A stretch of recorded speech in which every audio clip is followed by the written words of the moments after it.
एक ॿी अहम ख़बर आहे त वॾे वज़ीर सैयद मुराद अली शाह सां वफ़ाक़ी घरू वज़ीर मोहसिन नक़वी जी मुलाक़ात थी आहे।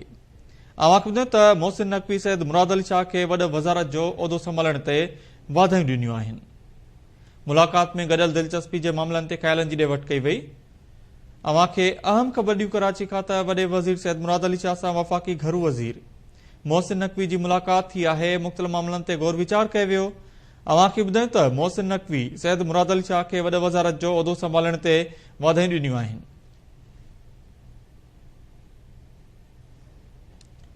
मुलाक़ात में गॾियल दिलचस्पी जे मामलनि ते ख़्यालनि जी ॾे वठि कई वई।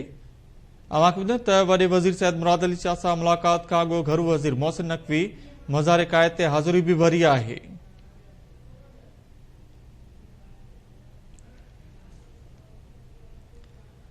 ब्रेकिंग न्यूज़ आहे कराची खां त वॾे वज़ीर सैयद मुराद अली शाह सां वफ़ाक़ी घरू वज़ीर मोहसिन नक़वी जी मुलाक़ात थी आहे। मोहसिन नक़वी सैयद मुराद अली शाह खे वॾे वज़ारत जो उहिदो संभालण ते वाधायूं ॾिनियूं आहिनि। मुलाक़ात में गॾियल दिलचस्पी जे मामलनि ते ख़्यालनि जी ॾे वठि कई वई आहे। वॾे वज़ीर सैयद मुराद अली शाह सां मुलाक़ात खां अॻु घरू वज़ीर मोहसिन नक़वी मज़ार कायद ते हाज़िरी बि भरी आहे।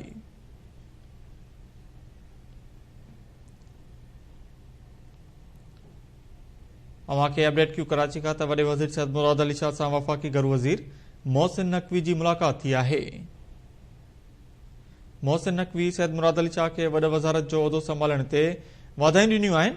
मुलाक़ात में गॾियल दिलचस्पी जे मामलनि ते ख़्यालनि जी ॾे वठि कई वई आहे।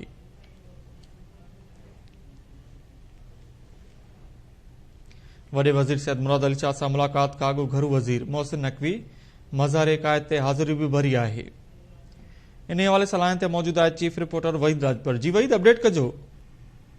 जी राबिल, सिंध जे वॾे वज़ीर सैयद मुराद अली शाह सां वफ़ाक़ी घरू वज़ीर मोहसिन नक़वी मुलाक़ात कई आहे। वफ़ाक़ी घरू वज़ीर मोहसिन नक़वी जी तरफ़ां सिंध जे वॾे वज़ीर सैयद मुराद अली शाह खे उहिदो संभालण ते मुबारकबाद ॾिनी। पदराई में ॿुधायो वियो आहे त वॾे वज़ीर ऐं वफ़ाक़ी घरू वज़ीर मुलाक़ात में गॾियल दिलचस्पी जे मामलनि ते ख़्यालनि जी ॾे वठि कई आहे।